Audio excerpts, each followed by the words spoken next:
வரும் 12ஆம் தேதி முதலமைச்சர் மு.க.ஸ்டாலின், ராகுல் காந்தி கூட்டாக தேர்தல் பிரச்சாரம். கோவை அருகே நடைபெறும் பிரம்மாண்ட பொதுக்கூட்டத்தில் இந்தியா கூட்டணி வேட்பாளர்களை ஆதரித்து பேசுகின்றனர்.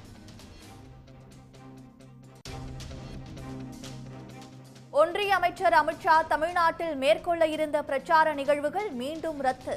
வரும் 9ஆம் தேதி முதல் 4 நாட்கள் பிரதமர் மோடி தமிழகத்தில் பிரச்சாரம்.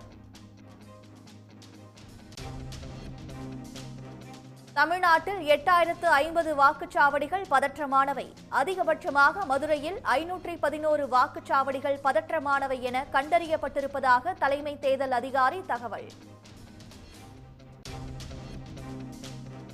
வங்கிக் கணக்கில் மினிமம் பேலன்ஸ் இல்லை என கூறி 21,000 கோடி ரூபாயை ஏழைகளிடம் வசூலித்த ஒன்றிய பாஜக அரசு.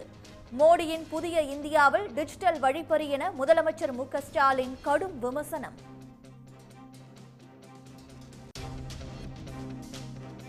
ஆட்சி அதிகாரத்திற்கு ஆசைப்பட்டிருந்தால் பாஜகவுடன் கூட்டணியை தொடர்ந்திருப்போம். நீலகிரி தொகுதி பிரச்சாரத்தில் எடப்பாடி பழனிசாமி பேச்சு.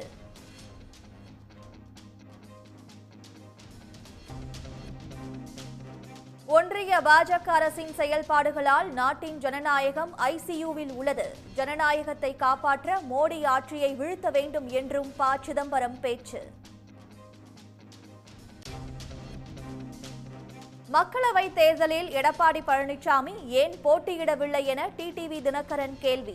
நாளைக்கே பிரதமராகும் சூழல் வந்தால் எடப்பாடி பழனிசாமி ராஜ்யசபா எம்பி ஆவார் என அதிமுக எம்எல்ஏ ராஜன் செல்லப்பா பதிலடி.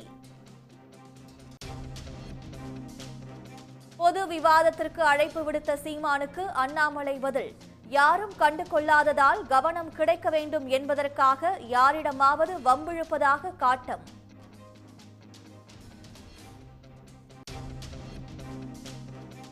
மோடி 15 நாட்கள் தமிழ்நாட்டிலேயே தங்கினாலும் பாஜகவுக்கு டெபாசிட் கிடைக்காது. திருச்சி பரப்புரையில் அமைச்சர் உதயநிதி ஸ்டாலின் உறுதி.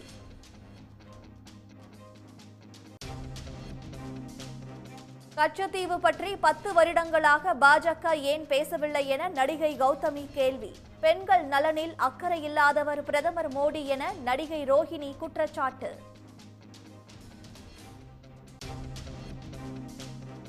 திருப்பத்தூரில் அதிமுக முன்னாள் எம்எல்ஏ கே.ஜி. ரமேஷின் உறவினர் வீட்டில் 40 லட்சம் ரூபாய் சிக்கியது. வாக்காளர்களுக்கு பணப்பட்டுவாடா செய்ய பதுக்கப்பட்டதா என அதிகாரிகள் விசாரணை. ஆபரண தங்கத்தின் விலை வரலாறு காணாத அளவில் உயர்ந்து புதிய உச்சம். சென்னையில் 1 சவரன் தங்கம் 52,360 ரூபாய்க்கு விற்பனை. கச்சத்தீவு விவகாரம் தொடர்பாக பாஜக அலுவலகத்தில் வெளியுறவுத்துறை அமைச்சர் பேசியது ஏன்? செய்தியாளர் கேள்விக்கு பதிலளிக்க வெளியுறவுத்துறை செய்தி தொடர்பாளர் மறுப்பு.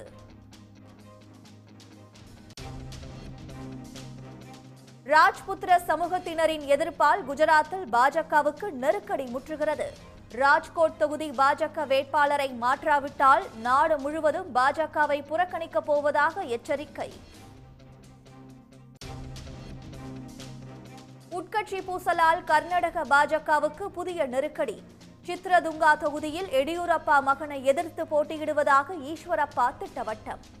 உடனுக்குடன் செய்திகளை தெரிந்து கொள்ள சன் நியூஸ் பெல் ஐகானை கிளிக் பண்ணுங்க.